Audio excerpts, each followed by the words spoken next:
Hi friends! Today I'm going to show you how to make a Google Doc through your Gmail account. First thing that we're going to do here is we are going to open an internet browser.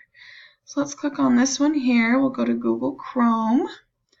Wait for that to pop up here.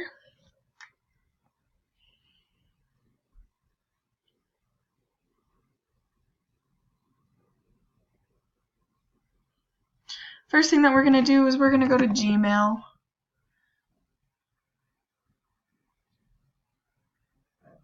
You can log into your account.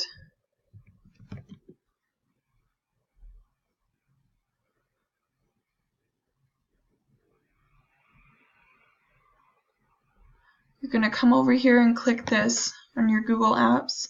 You're going to select Drive. Once it opens in your Drive, go over here on the left-hand side. You can select New. There'll be all these different options. What we're creating today is a Google Doc. Open that up.